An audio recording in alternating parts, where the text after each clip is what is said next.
हाँ दोस्तों नमस्कार।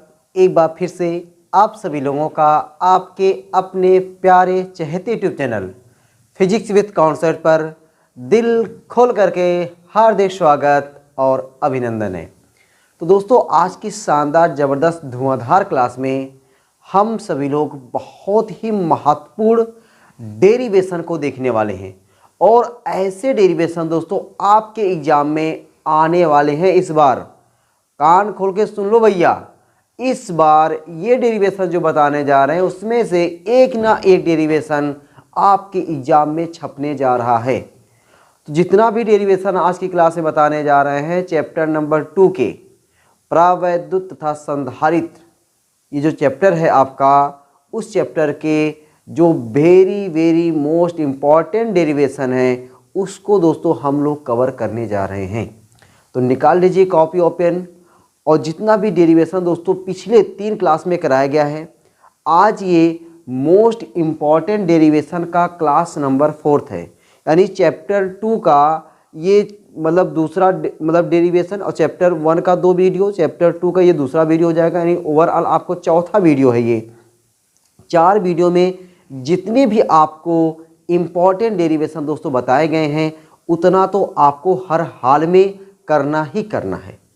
उतना दोस्तों अगर कर लेंगे आप, तो मैंने जो आपको वादा किया है ना, उस वादा पे दोस्तों खरे उतरेंगे आप लोग। आपको लगेगा, आपको खुद लग रहा होगा कि अब आप लोग इतने बढ़िया इंपॉर्टेंट डेरिवेशन को बढ़िया तरीके से तैयार कर ले रहे हो। उसके बाद दोस्तों अगली जो क्लास आएगी उस क्लास में हम सभी लोग इस चैप्टर 1 और चैप्टर 2 के वेरी मोस्ट इम्पॉर्टेंट न्यूमेरिकल को देखने वाले हैं। हाँ भैया न्यूमेरिकल, ठीक है। 2 चैप्टर का पहले इंपॉर्टेंट डेरिवेशन, इंपॉर्टेंट न्यूमेरिकल को देख लेंगे, फिर जाके चैप्टर 3 में एंट्री करेंगे। तो आज की क्लास का इंजॉय अगर लेना चाहते हो तो बढ़िया तरीके से इंजॉय लेने के लिए कॉपी और पेन बढ़िया से निकाल लो। जितना भी चीज़ें बताया जा रहा है एक जगह पे लिख करके उसी का 2-3 बार प्रैक्टिस कर लेना, और कुछ नहीं करना है आपको, कुछ इसके अलावा कुछ करना ही नहीं है दोस्तों, ठीक है। चलते हैं, शुरू करते हैं। और आज का पहला डेरिवेशन है कि सिद्ध कीजिए कि आवेशी चालक की स्थितिज ऊर्जा U = 1/2 CV² होता है। दोस्तों इसको प्रूफ करना है और इसको 2 तरीके से प्रूफ किया जाता है। तो एक होता है इजी तरीका, एक होता है थोड़ा सा लॉन्ग वाला। तो थोड़ा सा लॉन्ग वाला पहले मैं उसको बता रहा हूँ, थोड़ा सा लॉन्ग वाला, उसको जब देखोगे ना उसके बाद मैं थोड़ा इजी वाला बताऊँगा। पहले लॉन्ग वाला तब जाके इजी वाला, पहले लॉन्ग वाला देखते हैं। तो दोस्तों अपने को U = 1/2 CV² को प्रूफ करने के लिए अपने को अभी तक जो आपने देखा कि हम लोग वर्ड पे बहुत ज़्यादा फोकस कर नहीं रहे हैं, और वर्ड पे आपको दोस्तों ज़्यादा फोकस करना नहीं है, डेरिवेशन पे फोकस करना है, उसके कैलकुलेशन पोर्शन पे फोकस करना है। तो अब इस फार्मूले को प्रूफ करने के लिए दोस्तों हम लोग जानते हैं पोटेंशियल का फार्मूला होता है। पोटेंशियल का फार्मूला क्या होता है? V = क्या होता है? W/Q होता है ना। V = W/Q होता है।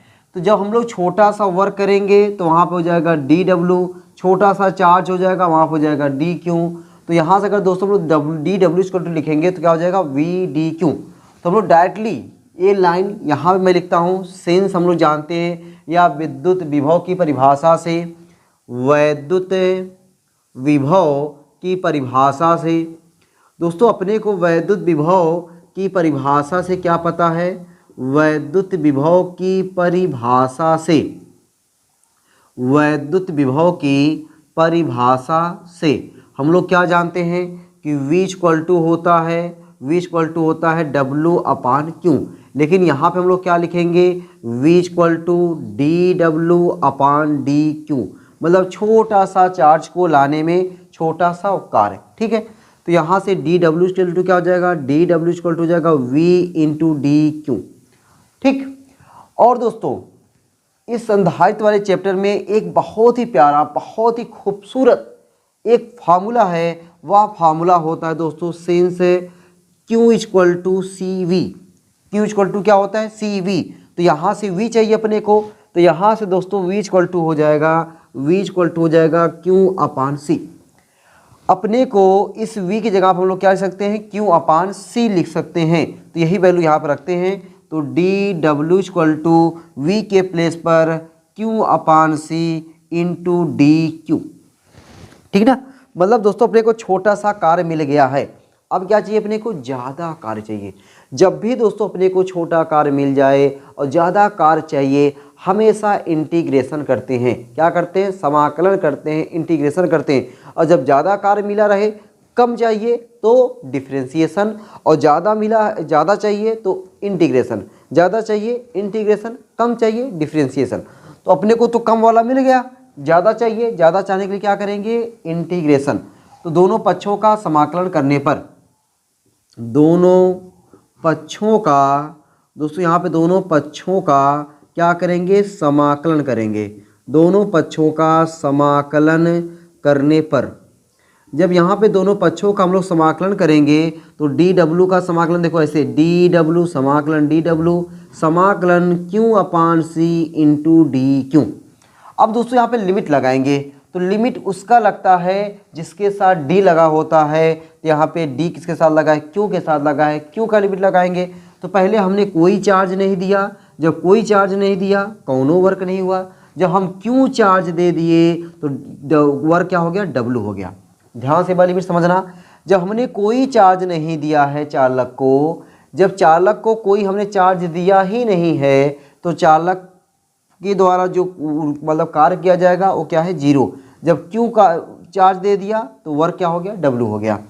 डी डब्ल्यू का इंटीग्रेशन समाकलन दोस्तों डब्ल्यू होता है और लिमिट हो जाएगा 0 से डब्ल्यू। यहाँ पे सी 1 अपान सी बाहर हो जाएगा और क्यू का समाकलन दोस्तों हो जाएगा क्यू की पावर 1 + 1 अपान 1 + 1, लिमिट हो जाएगा 0 to क्यू।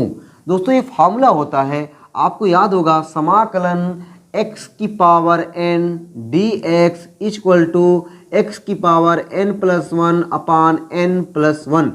अब ये फार्मूले में हमने क्या किया है, जो यहाँ पे q है, q का काम वहाँ पे x कर रहा है, पावर जो यहाँ पे दोस्तों 1 है वहाँ पे n कर रहा है। तो जहाँ जहाँ n है वहाँ वहाँ हमने क्या लिखा, 1, n + 1 तो 1 + 1, n + 1 तो 1 + 1 हो गया।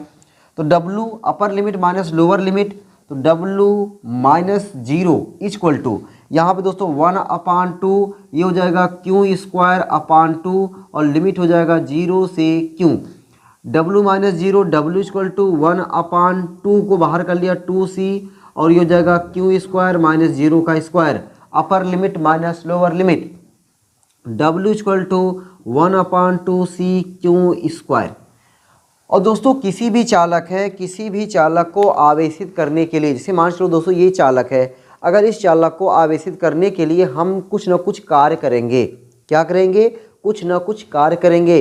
और जब कार्य करेंगे तो वही कार्य इस चालक के अंदर एक ऊर्जा के रूप में संचित हो जाता है, जिसे हम लोग क्या बोलते हैं, आवेशित चालक की स्थितिज ऊर्जा। दोस्तों ये परिभाषा आपको लिखने की ज़रूरत नहीं है कि किसी भी चालक को आवेशित करने के लिए जो कार्य किया जाता है उस कार्य को करने से उस चालक के अंदर एक ऊर्जा संचित हो जाती है, उसी ऊर्जा को उस चालक की स्थिति ऊर्जा कहते हैं। ये डायरेक्ट आपको क्या पूछा हुआ है कि सिद्ध कीजिए कि आवेशित चालक की स्थिति ऊर्जा इतना होता है, तो यानी आपको डायरेक्ट स्थिति ऊर्जा का फार्मूला ही प्रूफ करना है। डेफिनेशन कोनो बताने की जरूरत नहीं, डेफिनेशन मैंने केवल आपको बताया समझने के लिए कि किसी चालक को आवेशित करने के लिए जो हम कार्य करते हैं उसी कार्य से उस चालक के अंदर एक ऊर्जा संचित हो जाती है, उसी ऊर्जा को उस चालक की स्थितिज ऊर्जा कहते हैं। अब तो दोस्तों अपने को चाहिए क्या था, cv²। अच्छा, इसी w को क्या बोलेंगे, u equal to 1/2 q² c, ये अपने को मिला। लेकिन अपने को चाहिए क्या था, cv², मतलब हम क्यों अपने को नहीं चाहिए, और क्यों की जगह आप हम लोग क्या लिख सकते हैं, क्यों की जगह आप लिख सकते हैं cv, तो cv लिखते हैं। तो u इक्वल टू 1/2 क्यों की जगह पे cv का होल स्क्वायर अपान c, तो u इक्वल टू दोस्तों हो जाएगा 1/2 c² v² अपान c, एक c से cancel, u equal to 1/2 cv²। और इसी फार्मूले को अपनों को क्या थी, तलाश थी। तो दोस्तों ये फार्मूला इतने इजी तरीके से निकाला गया है, और मैं कहूँगा कि आप अपने एग्जाम में इसी तरीके से ही निकालिए, इसी तरीके से दोस्तों आप निकालिए। एकदम इजी तरीका है, कुछ नहीं करना है, केवल वैद्युत विभव की परिभाषा याद करना है, और वो परिभाषा सबको याद है कि v इक्वल टू होता है w/q।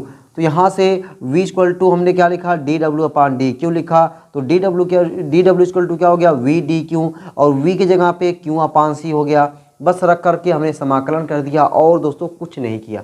ठीक, अब दोस्तों जब ये फार्मूला आपको याद है, इस फार्मूले को चेंज कर करके 3 फार्मूले बनते हैं। वो फार्मूला डायरेक्टली आप याद करोगे, u इक्वल टू पहले नंबर पे यही 1/2 CV², और दूसरे नंबर पे ये फार्मूला 1/2 Q² अपान सी, और तीसरा होता है 1/2 QV। दोस्तों अगर ये फार्मूले अगर आपको याद है तो अच्छी बात है, नहीं याद है तो ये वाला फार्मूला आपको ज़रूर याद होना चाहिए। अगर ये वाला फार्मूला याद है तो ये तो आपको हमेशा याद ही रहेगा कि Q इक्वल टू होता है CV। जब ये याद रहेगा तो ये न्यूमेरिकल जब लगाएंगे दोस्तों, वहाँ पे इसकी ज़रूरत पड़ेगी। तो कैसे पता चलेगा, कौन लगेगा, वो तो गिवन पर डिपेंड करेगा। बाकी ये फार्मूला अपने को ज़रूरत रहेगी, लेकिन ये फार्मूला याद रहेगा तो इसको हम आगे पीछे चेंज कर लेंगे। ठीक ना, तो मज़ा आया कि नहीं पहले वाले डेरिवेशन में। और ये दोस्तों आपके एग्जाम के लिए क्या है, वेरी वेरी इंपॉर्टेंट है। आज की क्लास में हम लोग दोस्तों 5 डेरिवेशन करने वाले हैं, जिसका पहला डेरिवेशन हो गया इंपॉर्टेंट। ठीक है, अब दूसरे इंपॉर्टेंट डेरिवेशन की है बारी। ठीक ना, चलो भाई मैं साइड हो गया हूँ, बढ़िया तरीके से इसको नोट कर लीजिए आप लोग।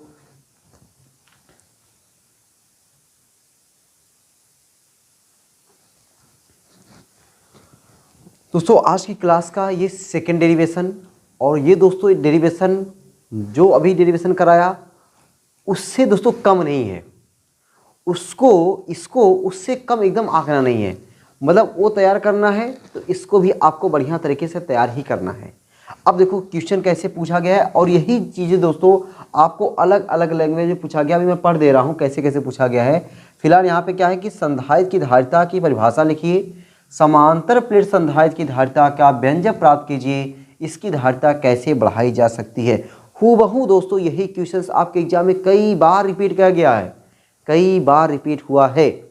तो ऐसे दोस्तों रिपीटेड क्वेश्चंस को तो एकदम नहीं छोड़ना है। और कोनो क्वेश्चंस को दोस्तों मैं छोड़ देता एक बार, एक पल के लिए मान लेता, लेकिन रिपीटेड क्वेश्चंस, अरे भैया रिपीटेड क्वेश्चन बहुत ही इंपॉर्टेंट है आपके एग्जाम के लिए, उसको एकदम नहीं छोड़ना है। तो इसको बढ़िया तरीके से तैयार करना है।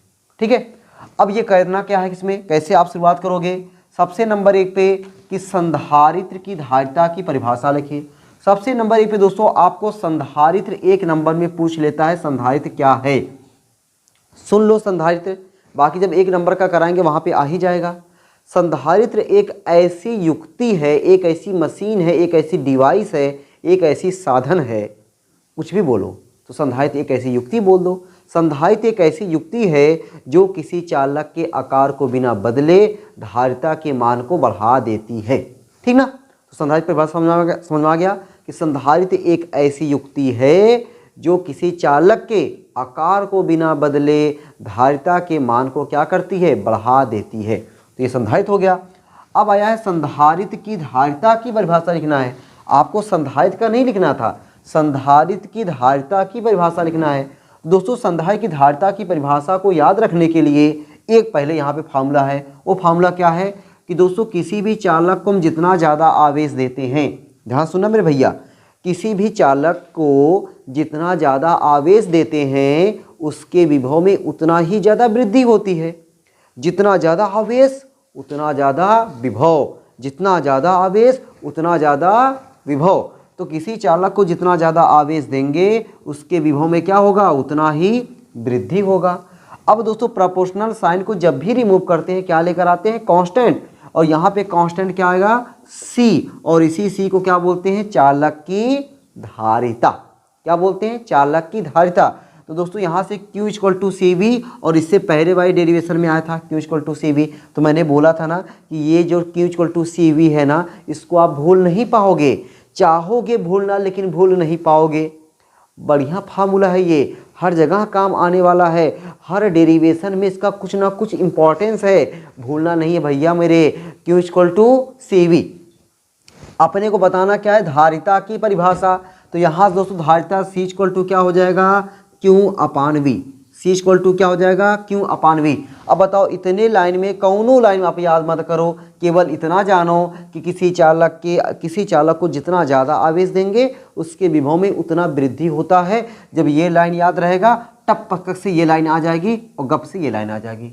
और जैसे ये लाइन आई, जैसे दोस्तों ये लाइन आई, तुरंत आप परिभाषा बोलोगे किसी चालक को दिया गया आवेश और उसके विभव में होने वाली वृद्धि के अनुपात को उस चालक की धारिता कहते हैं। फिर से एक बार देखो कि या तो सिर्फ ऐसे बोलो किसी चालक को दिया गया आवेश और उसके विभव में वृद्धि के अनुपात को धारिता कहते हैं, उस चालक की धारिता कहते हैं। किसी चालक को दिया गया आवेश और उसके विभव में वृद्धि के अनुपात को उस चालक की धारिता कहते हैं। यहीं से सेंटेंस बनाओ, यही सेंटेंस बनाना सीख लो, बनाना सीख गए। अब यहाँ से इसका मात्रक, यहाँ से इसकी बीमा, यहाँ से इसकी बीमा, यहाँ से कैसी राशि है, ये दोस्तों आपको एकदम अपने आप आना चाहिए। मात्रक देखो, आवेश का मात्रक कूलाम, आवेश का मात्रक क्या होता है भैया कूलाम, और विभव का मात्रक वोल्ट, कूलाम पर वोल्ट, और इसी को हम लोग क्या बोलते हैं फैरड। कूलाम पर वोल्ट को दोस्तों क्या बोलते हैं हम लोग फैरड बोलते हैं। ठीक, अच्छा बीमा, कूलाम की बीमा एकदम याद होगा, कूलाम की बीमा 80। ओहो, विभव की बीमा भूल गए ना, विभव की बीमा भूल गए, अरे कोई बात नहीं, विभव की बीमा हमने कौन सा याद कराया था, हमने विभव की बीमा कौन सा याद कराया है। विभव की बीमा को याद करने के लिए V equal to W upon Q एकदम याद है। W का बीमा याद कर लो, ये याद कर लो कि mL2T-2, और आवेश की बीमा क्या होती है AT। जब AT ऊपर जाएगा तो ये हो जाएगा mL2T-3A-1। लो भैया हो गया ये बीमा। तो यहाँ पे रखोगे जब बीमा में mL2T-3A-1, और दोस्तों ये जब ऊपर जाएगा तो M-1 L-2 और T4 और A2, ये दोस्तों क्या आ गया बीमा आ गया, डायमेंशन आ गया। राशि कैसी है ये दोस्तों, आवेश है अदिश, विभव है अदिश, जब दोनों अदिश हैं तो ये दोस्तों राशि हो जाएगी अदिश राशि है। ये कैसी राशि है अदिश राशि है। अरे कौन, चालक की धारिता, यानी धारिता कैसी राशि है अदिश राशि है। किसी भी वस्तु के द्वारा आवेश को धारण करना, कि कोई भी चालक है वो चालक कितना आवेश को धारण कर रहा है, ये जो बताए वही क्या है धारिता है। तो दोस्तों ये धारिता कैसी राशि अदिश राशि है, और अदिश राशि होने के नाते इसको हम लोग क्या करेंगे सिंपल मेथड से ऐड कर पाएंगे। ठीक है ना, ये तो बातें हो गई। तो अब दोस्तों इतनी बातें आपको याद एकदम नहीं करना है, बस केवल ये चीज़ याद करना है, और जब ये चीज़ याद कर लोगे ये फार्मूला अपने आप सेट हो जाएगा। ये सब चीज़ बनाना सीखो, रट्टा मारोगे भूल जाओगे। समांतर प्लेट संधारित्र की धारिता का व्यंजक प्राप्त कीजिए। अब आते हैं हम लोग समांतर प्लेट संधारित्र की धारिता का व्यंजक प्राप्त करते हैं। उसके लिए मैं पहले इसको इरेज कर देता हूँ, ठीक ना, इरेज करें भाई, इरेज कर दे, मैं साइड हो गया हूँ, नोट कर लियोगे। चलो तो हम लोग क्या करते हैं कि समांतर प्लेट संधारित्र की धारिता का व्यंजक प्राप्त करते हैं। तो दोस्तों समांतर प्लेट संधारित्र क्या होता है, समांतर प्लेट संधारित्र एक ऐसी युक्ति है, जैसे संधारित्र एक ऐसी युक्ति है जो किसी चालक के आकार को बिना बदले धारिता के मान को बढ़ा देती है ना, तो वो संधारित्र कई प्रकार के होते हैं, समांतर प्लेट संधारित्र, गोली संधारित्र, बेलनाकार संधारित्र। लेकिन अपने क्लास 12th में जो पढ़ना है सिर्फ और सिर्फ समांतर प्लेट संधारित्र। तो दोस्तों समांतर प्लेट संधारित्र क्या है कि समांतर प्लेट संधारित्र में दोस्तों दो प्लेटें होती हैं, एक प्लेट आपका ये हो गया और एक प्लेट ये हो गया। इसी प्लेट को थोड़ा अच्छा लगने के लिए आप ऐसे बना सकते हो, ये देखो ये ऐसे बना दो, ये पहली प्लेट हो गई, और इसी तरीके से इसको भी बना दो, ये आपका हो गया दूसरी प्लेट। दोस्तों ये दो प्लेटें हो गई। समांतर प्लेट संधारित्र में दो प्लेटें रहेंगी तभी तो हम बोलेंगे समांतर हैं। और पहली प्लेट को दोस्तों क्या कर दिया गया है, किसी सोर्स से कनेक्ट कर दिया गया है, और सेकेंड वाली प्लेट को अर्थ से कनेक्ट कर दिया गया। ये अर्थ का सिंबल है, धरती माता पृथ्वी माता से जोड़ दिया गया है। जब पहले अच्छा ये चालक है दोस्तों, ये जो समांतर प्लेट संधारित्र में ये चालक प्लेटें होती हैं, तो जब इससे सोर्स आएगा इस पे जो चार्ज आएगा वह चार्ज यूनिफॉर्मली इस पे पूरा क्या हो जाएगा डिस्ट्रीब्यूट हो जाएगा। और हमने जो गैप बनाए गैप होता नहीं है, पूरा ऐसे रहेगा, ठीक ना, इस पर पूरा फैल जाएगा।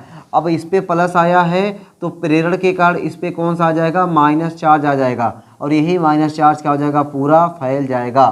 तो ये माइनस चार्ज चला गया अर्थ में और इस वाले प्लस चार्ज को हम लोग कर देते हैं इग्नोर, यानी मिला जुला करके इस वाले चार्ज को हटा दोगे और यहाँ पे ये वाला माइनस चार्ज कहाँ चला गया, अर्थ में चला गया। तो आपको फिगर में सिर्फ और सिर्फ इतना ही बनाना है कि यानी समांतर प्लेट संधारित्र जो है उसका एक प्लेट क्या हो जाएगा, धन आवेश और दूसरा प्लेट क्या हो जाएगा, ऋण आवेश हो जाएगा। अब दोस्तों अगर यहाँ पे दोस्तों अगर ये प्लस चार्ज है, यहाँ पे अगर ये प्लस चार्ज है, यहाँ पे ये प्लस चार्ज है और यहाँ पे ये उतना ही माइनस चार्ज है, तो यहाँ पे दोस्तों प्लेटों के बीच में एक इलेक्ट्रिक फील्ड प्रोड्यूस हो जाएगा और उस इलेक्ट्रिक फील्ड की जो डायरेक्शन होगी वह प्लस से दूर माइनस की ओर, मतलब कुछ इस तरीके से इस प्लेटों के बीच में क्या हो जाएगा, वैद्युत क्षेत्र उत्पन्न हो जाएगा। क्या हो जाएगा, वैद्युत क्षेत्र उत्पन्न हो जाएगा। और ये जो वैद्युत क्षेत्र उत्पन्न हुआ है वो कितना उत्पन्न हुआ है वैद्युत क्षेत्र, तो वैद्युत क्षेत्र दोस्तों जो उत्पन्न होगा वह उत्पन्न होगा E = सिग्मा अपान क्या हो जाएगा भाई, सिग्मा अपान 2 एप्सिलॉन नॉट या sigma upon epsilon not, sigma upon epsilon not. अब ये दोस्तों कैसे याद रखोगे, ये भी बड़ा झमेला है। गॉस की परिमेय हमने पढ़ाया है और गॉस की परिमेय हमने आपको बताया कि जब कोई एक प्लेट होता है, ये आचालक प्लेट होता है, उस आचालक प्लेट के कारण इतने डिस्टेंस पर, यहाँ पर इतने डिस्टेंस पर वैद्युत क्षेत्र की तीव्रता का फार्मूला क्या निकल के आता है, सिग्मा अपान 2 एप्सिलॉन नॉट, यही आता है ना। तो दोस्तों ऐसे यहाँ पे ये भी प्लेटें हैं और इस प्लेटे पर अगर यहाँ पे ये पहली प्लेट है, इसके कारण यहाँ पे वैद्युत क्षेत्र की तीव्रता और इसके कारण यहाँ पे वैद्युत क्षेत्र की तीव्रता। अब दोस्तों यहाँ पे प्लस के कारण प्लस से दूर और माइनस के कारण माइनस की ओर, तो दोनों दोस्तों एक ही डायरेक्शन में। फिर समझो एक ही डायरेक्शन में कैसे, प्लस के कारण प्लस से दूर और माइनस के कारण माइनस की ओर, तो दोनों एक ही डायरेक्शन में हुआ ना। तो ये दोनों ऐड करोगे, जब ऐड करोगे तो E1 + E2 आएगा।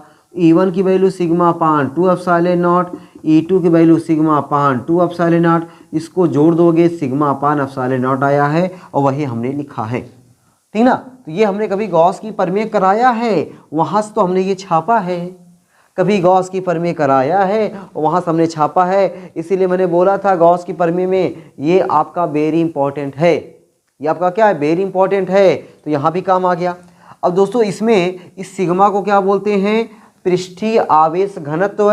इस एप्सिलॉन नॉट को क्या बोलते हैं, वायु या निर्वात की वैद्युतशीलता। वायु या निर्वात की वैद्युतशीलता का मात्रक याद होना चाहिए और मात्रक आपको याद हो गया होगा कूलाम स्क्वायर पर न्यूटन मीटर स्क्वायर, एक नंबर के लिए इंपॉर्टेंट है एप्सिलॉन नॉट का यूनिट।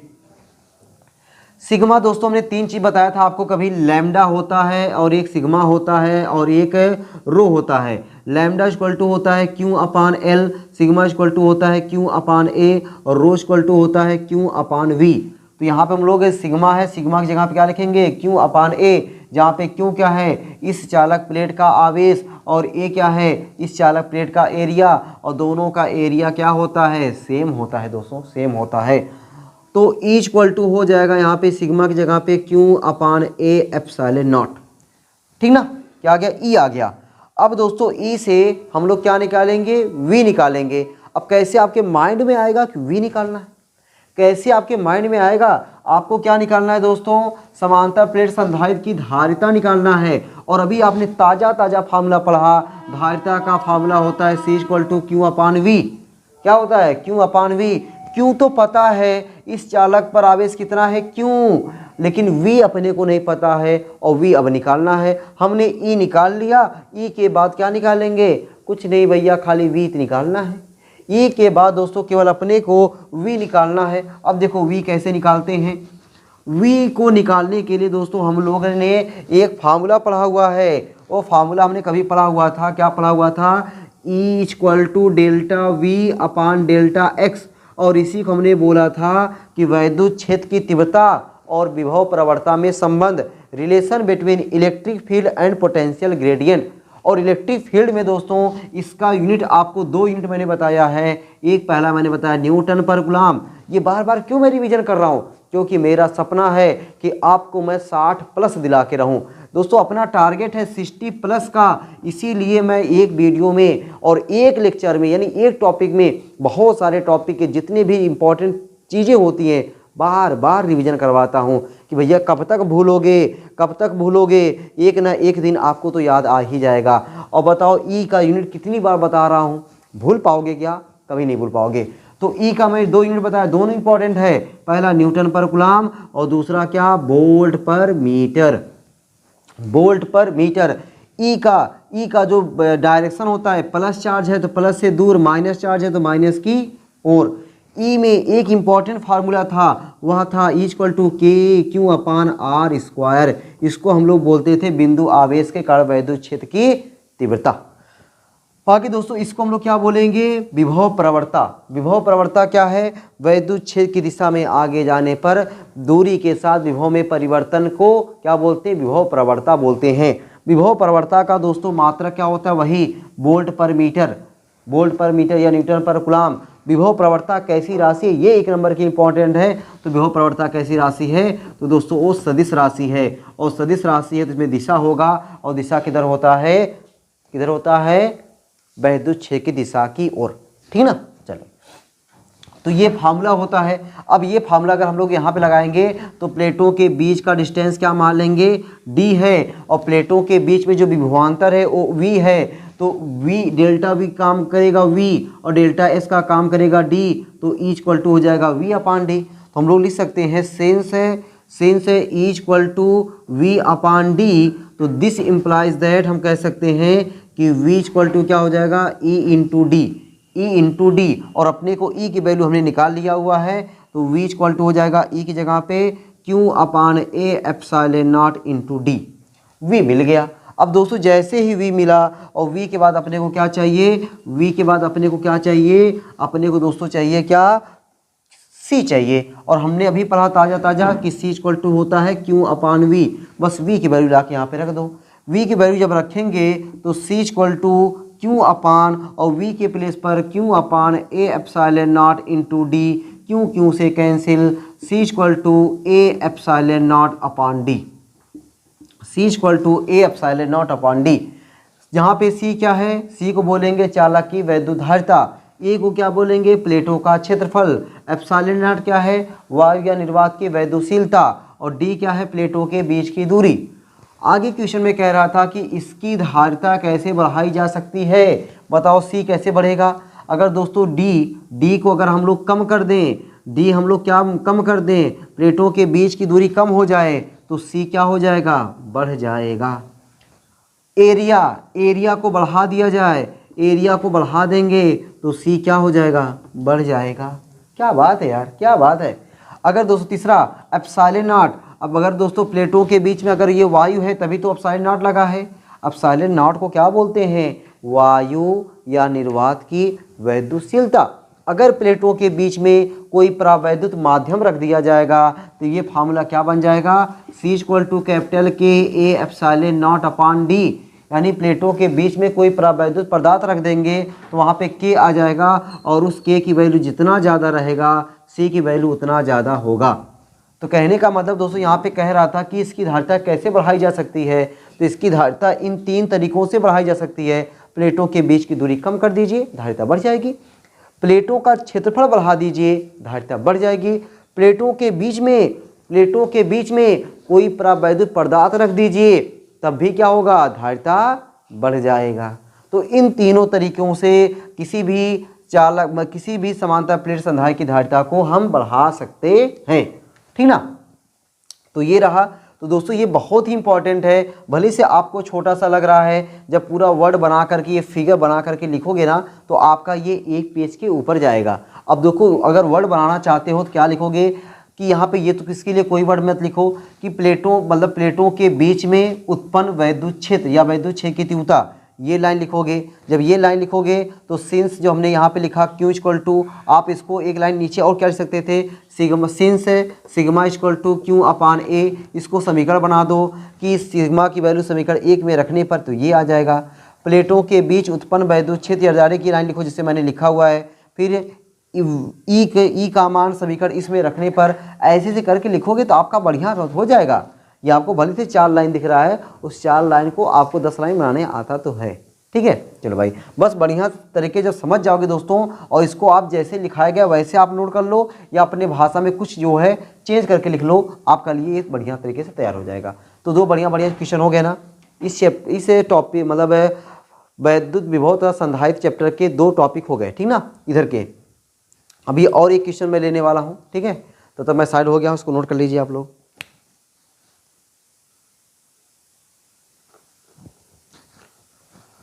दोस्तों 2 डेरिवेशन तो प्यारे प्यारे हो गए। अब जो तीसरा डेरिवेशन मैंने यहाँ पे लिखा हुआ है ना, बहुत ही आसान है और एग्जाम के लिए वेरी इंपॉर्टेंट है। हम इसको छोड़ करके रिस्क नहीं ले सकते, हम ये नहीं कह सकते कि भैया इसको हम छोड़ दें, ठीक ना। तो आपको दोस्तों रिस्क नहीं लेना है, इसको छोड़ना नहीं है, इसको आपको बढ़िया तरीके से तैयारी करना है। केवल 2 फार्मूले आपको याद करना है, दोनों फार्मूले को ला करके यहाँ पे रखना है। अपने आप दोस्तों ये निकल के आएगा, अपने आप ये निकल के आएगा। है क्या ये? सिद्ध कीजिए कि किसी समांतर प्लेट संधारित्र के एकांक आयतन में संचित ऊर्जा 1/2 एप्सिलॉन नॉट E² होता है। तो दोस्तों एकांक आयतन में संचित ऊर्जा, तो दोस्तों एकांक आयतन में संचित ऊर्जा को हम लोग बोलते हैं ऊर्जा घनत्व। क्या बोलते हैं? ऊर्जा घनत्व। किसको बोलते हैं? एकांक आयतन में संचित ऊर्जा को, एकांक आयतन में संचित ऊर्जा को बोलते हैं ऊर्जा घनत्व। तो मैं बात लिखता हूं पहले। ऊर्जा घनत्व का फार्मूला होता है दोस्तों ऊर्जा घनत्व। ये ऊर्जा घनत्व ही है, बस ऊर्जा घनत्व नहीं लिखा है, ऊर्जा घनत्व की परिभाषा लिख दिया है। ऊर्जा घनत्व परिभाषा क्या है? एकांक आयतन में संचित ऊर्जा, यानी ऊर्जा बटे, मैं क्या लिख दूं? आयतन। ऊर्जा बटे आयतन, इसको क्या बोलेंगे? एकांक आयतन में संचित ऊर्जा को क्या बोलते हैं? ऊर्जा घनत्व। इसका मतलब ऊर्जा घनत्व ही निकालना है, ठीक। तो अब दोस्तों पहले अपने को ऊर्जा घनत्व निकालने के लिए सबसे पहले क्या पता अपने को? ऊर्जा क्या पता है? आज का जो हमने डेरिवेशन कराया ऊर्जा में U = 1/2 CV², यही करवाया ना? U = 1/2 CV² करवाया, ठीक। ये आपको याद हो गया है। अब दोस्तों ये C भी अभी मैंने ताज़ा करवाया है कि सिंस C = कैपिटल के, यहाँ पे कैपिटल के नहीं लिखा है तो कैपिटल के रहने दो, तो C = A∈0/D ये होता है C। और इसको क्या बोलते हैं? समांतर प्लेट संधारित्र की धारिता। क्या बोलेंगे? समांतर प्लेट संधारित्र की धारिता। और इस फार्मूले में A क्या है? समांतर प्लेट संधारित्र का क्षेत्रफल। ε0 क्या है? वायु या निर्वात की वैद्युशीलता। और D क्या है? प्लेटों के बीच की दूरी। अब यही वैल्यू उठा करके C की वैल्यू उठा करके लाके यहाँ पे रख दो। C की वैल्यू समीकरण 1 में रखोगे तो U = क्या आ जाएगा? 1/2 और C के प्लेस पर A∈0/D इंटू V²। दोस्तों आगे U = 1/2 A∈0/D और V। अब आ गया V। अभी मैंने आपको बताया था इससे पहले वाले दूसरे वाले डेरिवेशन में कि सिंस E = होता है V/D। समांतर प्लेट संधारित्र के लिए मेन फार्मूला दोस्तों होता है E = ΔV/ΔX। तो डेल्टा V का काम V कर रहा है, डेल्टा S का काम D कर रहा है, तो V = E/D ये होता है, ठीक है। इस वाले पर मतलब फार्मूले से तो V = क्या हो जाएगा? E/D। हम लोग V की जगह पे क्या रख दें? E/D इतने का होल स्क्वायर, ठीक है। ये लाइन आप लोग इसको ब्रैकेट में कर सकते हो समझने के लिए। तो U = 1/2 A∈0/D इंटू E²D²। एक D कट जाएगा। U = 1/2 ε0 A into D। इसी A/D को क्या बोलेंगे? ऊर्जा बोलेंगे, और सॉरी आयतन बोलेंगे। आयतन को नीचे लेकर आएंगे, ऊर्जा बटे आयतन। ऊर्जा बटे आयतन = 1/2 ε0 E²। और इतने को वर्ड में क्या बोलेंगे? एकांक आयतन में जो चीज़ नीचे होता है उसको बोलते हैं एकांक। एकांक आयतन में संचित ऊर्जा, एकांक आयतन में संचित ऊर्जा। फार्मूला क्या निकल कर आया? 1/2 ε0 E²। बस यही अपने को क्या करना था, प्रूफ करना था। और इतने को हम लोग क्या बोलेंगे, ऊर्जा घनत्व बोलेंगे। और ऊर्जा घनत्व का जो सिंबल होता है स्मॉल यू होता है, small u equal to 1/2 epsilon naught E square. देखो कितना आसान था, कुछ करना है एकदम दोस्तों, कुछ नहीं करना है, बस ये फार्मूला याद हो गया, u equal to 1/2 CV square.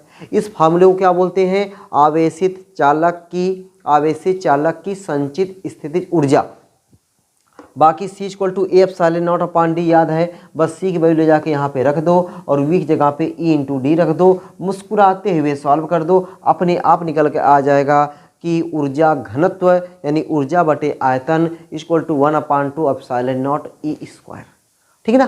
चलो भाई 3 डेरिवेशन दोस्तों, प्यारे प्यारे डेरिवेशन हो गए, बढ़िया बढ़िया डेरिवेशन, कोई दिक्कत बिना दिक्कत के। ठीक ना। चलो अब दोस्तों हम लोग आ जाते हैं अपने चौथे वाले डेरिवेशन पर, आज के चौथे वाले डेरिवेशन पर आ जाते हैं दोस्तों। ये आज का चौथा डेरिवेशन बहुत इजी डेरिवेशन है, और ये अगर आपको प्रतिरोध वाले कभी आपने क्लास 10 में पढ़ा हुआ है, या तो आपने हमारा लेक्चर पहले से देख रखा हुआ है, और आप अगर रिवीजन के तौर पे इसको देख रहे हैं तो भैया आपको एकदम बढ़िया तरीके से आ रहा होगा। नहीं कभी देखा है, मैं उस तरीके से बताने जा रहा हूँ कि आपको बढ़िया तरीके से समझ में आएगा ही आएगा। बस बढ़िया तरीके देखो है क्या ये, कि श्रेणी क्रम में जुड़े हुए 3 विभिन्न संधारित्रों की तुल्यधारिता का सूत्र। दोस्तों हम लोग यहाँ पे दोनों निकालेंगे, एक श्रेणी क्रम भी और एक समांतर क्रम भी, लेकिन आपके एग्जाम में कौन पूछा गया है, श्रेणी क्रम वाला पूछा गया है। तो कैसे निकालते हैं, बहुत ईजी है। तो दोस्तों श्रेणी क्रम में हम लोग 3 संधारित्र बना लेते हैं। तो पहला संधारित्र दोस्तों हमने बनाया, ये पहला संधारित्र श्रेणी क्रम में है, तो इसके बाद ये दूसरा संधारित्र हो गया, उसके बाद ये कनेक्ट हो गया तीसरा संधारित्र। ये 3 संधारित्र हैं, ये तीनों संधारित्रों को क्या कर दिया गया है, श्रेणी क्रम में जोड़ दिया गया है। अगर दोस्तों तीनों संधारित्रों को मुझे समांतर क्रम में जोड़ना होता तो मैं पहला संधारित्र, उसके बाद ऐसे दूसरा संधारित्र, उसके बाद ये तीसरा संधारित्र, इस तरीके से सभी संधारित्रों की पहली प्लेट को ए बिंदु से और सभी संधारित्रों की दूसरी प्लेट को दूसरे पॉइंट से मैं ऐड कर देता, जिसको हम लोग बोलते हैं पैरेलल कॉम्बिनेशन ऑफ कैपेसिटर, और इसको क्या बोलेंगे, सीरीज कॉम्बिनेशन ऑफ कैपेसिटर। जो पहला कैपेसिटर है उसका कैपेसिटेंस C1, दूसरे वाले कैपेसिटर का कैपेसिटेंस C2 और तीसरे वाले का C3। ठीक ना। अब यहाँ पे दोस्तों कोई सोर्स होगा, उस सोर्स से जो चार्ज जाएगा, क्यों, वही चार्ज इसमें, वही चार्ज इस वाले में भी, वही चार्ज इस वाले में भी, और इस वाले को कनेक्ट कर देते हैं अर्थ से। मतलब सब में चार्ज क्या है, सेम है। इसमें अगर दोस्तों यहाँ से कोई चार्ज सोर्स है, सोर्स से कनेक्ट किया गया है, तो इसमें चार्ज अलग होगा, इसमें चार्ज अलग होगा, इसमें चार्ज अलग होगा। इस वाले को चार्ज मान लो Q1, इस वाले को चार्ज Q2, इस वाले का चार्ज Q3, और इसका कैपेसिटेंस C1, इसका कैपेसिटेंस C2, इसका कैपेसिटेंस C3, और इसको तो अर्थ से कनेक्ट किया ही जाएगा। ठीक ना। ये तो फिगर हो गया इन लोगों का। दोस्तों इसमें क्या होता है, जो चीज़ अलग होती है, ध्यान क्या रखना है, जो चीज़ अलग होती है उसी की वैल्यू अपने को पहले निकालना होता है। इसमें बताओ C1, C2, C3 तो रहेगा ही, उसमें आना ही नहीं है, Q और V पर आना है। तो इसका पोटेंशियल V1, इसका पोटेंशियल V2, इसका पोटेंशियल V3, जबकि दोस्तों इन दोनों ये सभी कैपेसिटर 1 और 2 इन दोनों पॉइंट के बीच में है, मतलब इनका विभवांतर क्या होगा, V होगा।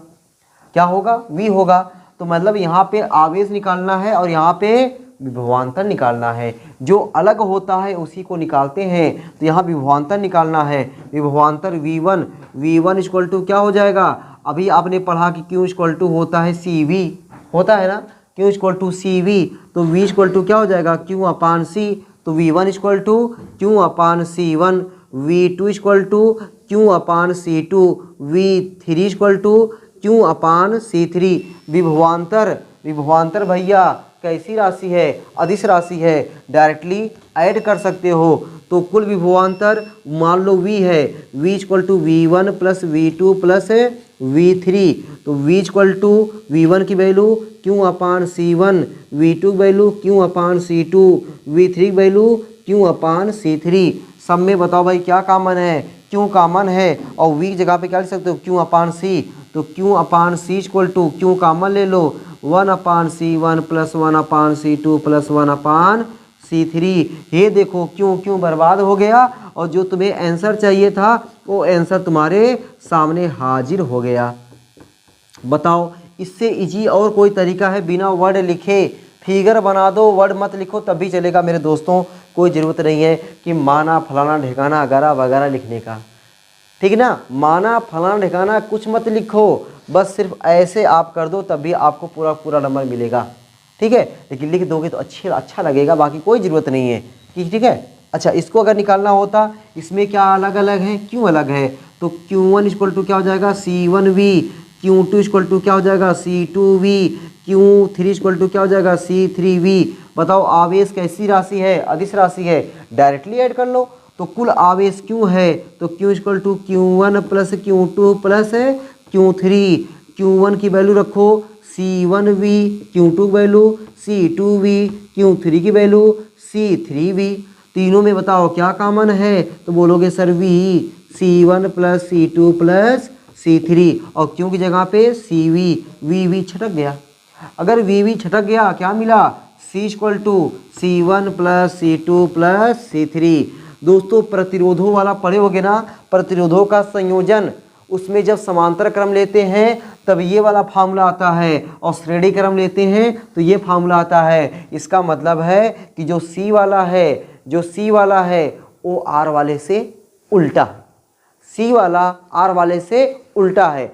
R वाले में जब आप पैरेलल पढ़े होगे, R पैरेलल, तो क्या होता है 1/R लिखा जाता है, तो 1/R parallel equal to 1/R1 plus 1/R2 plus 1/R3 लिखा जाता है। लेकिन पैरेलल में इसके देखो ये फार्मूला आया।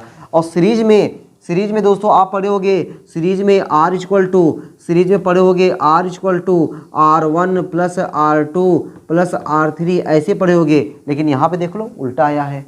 तो ये ऐसे याद रखना है आपको कि इस प्रतिरोधों का उल्टा हो जाता है, किसमें, संधारित्रों में, कैपेसिटर में, ठीक ना। चले भाई, तो 4 बढ़िया बढ़िया चीज़ें हो गई भाई। और इतना चीज़ें अगर आप दोस्तों तैयार कर लोगे ना, तो आपको खुद अपने अंदर से अपने को मजबूती महसूस होगी कि हमारा ये सब चीज़ें अगर तैयार है तो भैया कुछ न्यूमेरिकल लगा लेंगे, एक एक नंबर के क्वेश्चन कर लेंगे, चाहे वो बहुविकल्पी हो, चाहे वो थ्योरेटिकल टाइप हो, चाहे किसी भी टाइप हो, एक एक नंबर कर लेंगे। बताओ क्वेश्चन आएगा तो आएगा कहाँ से? क्वेश्चन दोस्तों आएगा तो आएगा कहाँ से? आपके सिलेबस में से आएगा ना, कहीं और थोड़ी उठा के दे दिया जाएगा। दोस्तों आप गर्दा उड़ा के आओगे, 60 प्लस करके आओगे, बस जितना बताते चल रहे बस उतना ही करो, ज़्यादा मत, ज़्यादा के चक्कर में पढ़ोगे दोस्तों। ज़्यादा तभी पढ़ो जब आप इसको बढ़िया तरीके से तैयार कर लो तब, ठीक ना। हाँ, 4 चीज़ें हो गई दोस्तों। इस चैप्टर में एक और, यानी चैप्टर 2 में एक और डेरिवेशन बताने जा रहा हूँ, वो आपके देख रहा हूँ कि एग्जाम में आपके आया हुआ है, ठीक है। ये जो मैं बताया 2015-2017 में आया हुआ है, और जो बताने जा रहा हूँ 2018-2017 में आया हुआ है। सोच रहा हूँ उसको भी बता दूँ, तब जाके मैं आगे चलूँ, इस मैंने क्लास को ओवर करूँ, ठीक ना, तब जाके हम क्लास को ओवर करें। चलिए भाई बता देते हैं उसको भी। 45 मिनट होने वाला है, 42 मिनट हो चुका है, कोई बात नहीं, इरेज कर देते हैं। तो दोस्तों मैं हेडिंग उसको की बात नहीं लिख रहा हूँ, और मैं केवल क्वेश्चन पढ़ दे रहा हूँ। आप लोग मेरी बातों को सुन करके, अगर आप के पास कोई बुक कुछ नहीं है तो आप केवल जो मैं बोल रहा हूँ वहाँ से आप क्वेश्चन को लिख लीजिए। वो है क्या दोस्तों, वो है कि सिद्ध कीजिए कि 2 आवेशी चालकों को तार से जोड़ने पर आवेशों के पूर्ण वितरण के दौरान सदैव ऊर्जा की हानि होती है तथा ऊर्जा हानि का व्यंजक प्राप्त कीजिए। फिर से एक बार रिपीट कर रहा हूँ। सिद्ध कीजिए कि 2 आवेशी चालकों को तार से जोड़ने पर आवेश के पूर्ण वितरण के दौरान सदैव ऊर्जा की हानि होती है। ये आपको प्रूफ करके दिखाना है, और साथ ही साथ ऊर्जा हानि का व्यंजक प्राप्त करना है, ठीक ना। ये दोस्तों है आपका डेरिवेशन। तो दोस्तों डेरिवेशन करने के लिए हम लोग मान लेते हैं कि ये है पहला हमारा, ये पहला आवेशी चालक, और ये है हमारा दूसरा आवेशी चालक। जब दोनों आवेशी चालकों को किसी चीज़ से अभी जोड़ा ओड़ा नहीं गया है, ठीक ना, अभी जोड़ा नहीं गया, दिख रहा है जोड़ा नहीं गया है, तो इसकी धारिता है C1, इसकी धारिता है C2, इसका आवेश, इस पर आवेश है Q1, इस पर आवेश है Q2, और इसका विभव है V1 और इसका विभव है V2। अब अब हम क्या कर रहे हैं कि दोनों आवेशी चालकों को किसी तार से जोड़ दे रहे हैं। देखो भैया, ये पहला आवेशी चालक, ये दूसरा आवेशी चालक, इसको हमने क्या किया, किसी वायर से जोड़ दिया। जब दोस्तों किसी वायर से जोड़ देंगे, जब किसी वायर से जोड़ देंगे तो जो आवेश होता है वह आवेश उच्च विभव वाली वस्तु से, वह आवेश उच्च विभव वाली वस्तु से निम्न विभव वाली वस्तु की ओर जाने लगता है। और कब तक जाएगा, बोलो भैया, कब तक जाएगा? जब तक कि दोनों वस्तुओं का विभव आपस में बराबर नहीं हो जाएगा। एक वस्तु से दूसरे वस्तु में आवेश तब तक जाएगा दोस्तों जब तक कि दोनों वस्तुओं का विभव आपस में बराबर नहीं हो जाएगा। ठीक, क्या बात है। तो इसकी धारिता C1, इसकी धारिता C2। अब इस पर आवेश यहाँ से यहाँ पर गया। अब यहाँ पे कितना आवेश बचा, उसको हमने मान लिया क्या, Q1 डैश, और इस पर आवेश क्या मानेंगे, Q2 डैश, और इस पर विभव क्या हो जाएगा, V, और इस पर विभव V। कब तक आवेश जाएगा, जब तक कि दोनों वस्तुओं का विभव आपस में समान नहीं हो जाता। ठीक ना।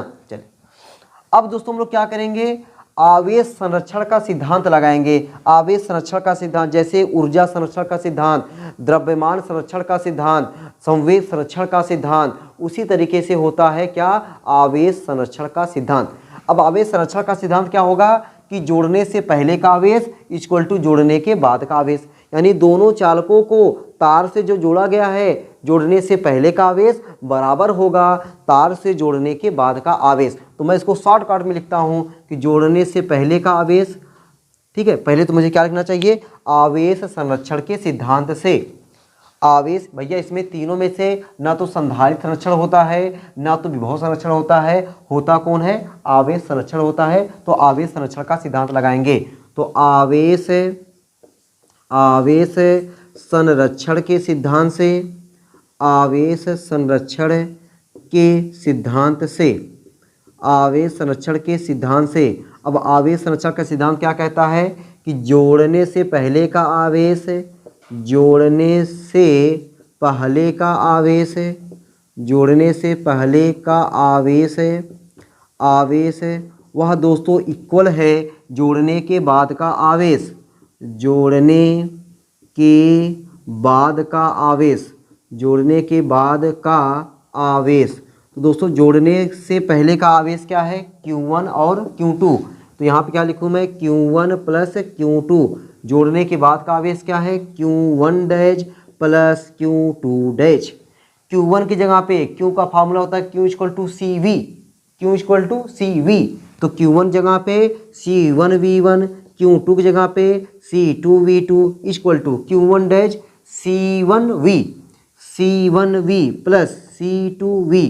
दोनों दोस्तों कॉमन क्या है, तो यहाँ पे C1V1 plus C2V2 equal to V common है, तो C1 प्लस C2, तो V इक्वल टू क्या मिल जाएगा मुझे, C1V1 प्लस C2V2 अपान C1 प्लस C2। ये लाइन दिख रही नहीं, जरा मैं देख लूँ तो, C1 प्लस C2, बढ़िया भाई दिख रहा है। तो C1 प्लस C2, ये दोस्तों जो V आया है, इस V को हम लोग क्या बोलेंगे, उभयनिष्ठ विभव। क्या बोलेंगे, उभयनिष्ठ विभव। उभयनिष्ठ विभव क्या हुआ कि जब दोनों चालकों को किसी नगण्य धारिता वाले चालक तार से जोड़ देते हैं, जब दोनों चालकों को किसी नगण्य धारिता वाले चालक तार से जोड़ देते हैं तो क्या होता है कि इनका विभव आपस में बराबर हो जाता है। उसी बराबर विभव को क्या बोलते हैं, उभयनिष्ठ विभव। ठीक। अब दोस्तों ये निकल गया, आपको पता है कि जब इसको जोड़ा गया था, मतलब जोड़ा नहीं गया है, तो इसकी ऊर्जा, इसकी अगर ऊर्जा निकालना है तो इसकी ऊर्जा मान लो U1 क्या हो जाएगा, 1/2 C1V1 स्क्वायर, यही होगा ना। अच्छा, इसकी ऊर्जा क्या हो जाएगा, U2 equal to 1/2 C2V2 square. अच्छा, इनकी ऊर्जा अब जोड़ दिया गया है तो इनकी ऊर्जा को मान लो डेल्टा U नहीं लिख करके मैं U डैश लिख देता हूँ, U डैश इक्वल टू, इसकी ऊर्जा क्या होगा 1/2 C1V स्क्वायर, और इसकी ऊर्जा क्या होगा प्लस 1/2 C2V स्क्वायर, ये होगा। और दोनों में क्या कॉमन है, V कॉमन है, तो U dash equal to 1/2 C1 plus C2 into V square. ठीक ना, ये है दोस्तों। अब आपको पता है कि बाद में ऊर्जा कम होगी। कैसे कम होगी भैया? जब दोनों चालक को जोड़ा गया तार से, तो ये तार कुछ ना कुछ दोस्तों गर्म होगा। जब तार गर्म होगा तो इसका मतलब है कि वो ऊर्जा कुछ ना कुछ लिया। गर्म हुआ तो ऊर्जा कुछ ना कुछ लिया। अच्छा, एक चीज़, गर्म होने में ऊर्जा लिया, साथ ही साथ जब दोस्तों तार गर्म हो जाता है, देखा करो गर्मी के महीने में जब आप वायर जो होते हैं दोस्तों जब गर्म हो जाते हैं बहुत ज़्यादा, तो उस वायर में साउंड आती है, आवाज़ आती है, ही करके आवाज़ आती है। थोड़ा सा देखा करो, ठीक है, अगर ध्यान कभी दोगे तो ना, तो आप ध्यान दोगे कभी गर्मी के महीने में जो आपको दोस्तों जो पोल पे वायर गए हैं उसमें आवाज़ आती है, तो वो साउंड भी एक टाइप की एनर्जी है। तो वो एनर्जी कहाँ से पाया? वो एनर्जी इसी से तो लिया। इसका मतलब कि ये एनर्जी कुछ ना कुछ है साउंड के फॉर्म में, कुछ ना कुछ है हीट के फॉर्म में, और कभी कभी दोस्तों चिंगारी के फॉर्म में वेस्ट होती है। तो तीन जगह मैंने बता दिया, एक तो चिंगारी के फॉर्म में, और एक तो साउंड के फॉर्म में, ध्वनि के फॉर्म में, और एक हीट के फॉर्म में, उष्मा के फॉर्म में। तो इन जगहों पर ऊर्जा कुछ ना कुछ नष्ट होती है। तो इसका मतलब है कि बाद वाली ऊर्जा कम हो गई, पहले वाली ऊर्जा क्या थी? ज़्यादा थी। हमेशा जब भी दोस्तों अंतर निकालना होता है, ज़्यादा में से कम को माइनस करते हैं। तो ज़्यादा कौन है आपका? U1 प्लस U2 ज़्यादा है, और U डैश क्या है? कम है। तो ऊर्जा हानि कितना हुआ? मान लो ऊर्जा हानि हुआ डेल्टा U। डेल्टा U निकालने के लिए U1 प्लस U2 में से माइनस करना पड़ेगा किसको? U डैश को। अब दोस्तों कुछ नहीं करना है, बस आपको करना क्या है? आपको अब इसके आगे केवल सॉल्व कर देना है और कुछ नहीं करना है, ठीक ना। इसके आगे केवल सॉल्व करना है, और सॉल्व करने के लिए क्या करोगे? U1 की वैल्यू क्या है? 1/2 C1 V1 स्क्वायर। U2 की वैल्यू क्या है? 1/2 C2 V2 square, minus U dash की वैल्यू क्या है? 1/2 C1 plus C2 into V square.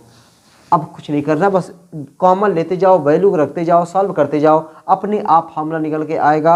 और वो फार्मूला आप लोग निकाल सकते हो। बस 2-3 लाइन में बता दो, कल 2-3 लाइन बताता हूँ। 1/2 सब में कॉमन है, 1/2 ऐसे कॉमन ले लो। क्या बचा? C1 V1 square plus C2 V2 square minus C1 plus C2 और V स्क्वायर। और V का देखो वैल्यू क्या है? इतना बड़ा जब वैल्यू रखोगे तो ये हो जाएगा C1 V1 plus C2 V2 इतने का होल स्क्वायर अपान C1 प्लस C2 का होल स्क्वायर। मैंने ऐसे लिख दिया दोस्तों, अलग अलग करके लिख दिया। एक बार लिखना चाहिए था लेकिन मैंने अलग अलग करके लिख दिया, आप समझ रहे हो। यहाँ पे 2 पावर, यहाँ पे 1 पावर, ये तो पूरा कट गया। एक बार नीचे बचा हुआ है, जो दोस्तों नीचे बचा हुआ है वही क्या हो जाएगा? एलसीएम हो जाएगा पूरे में।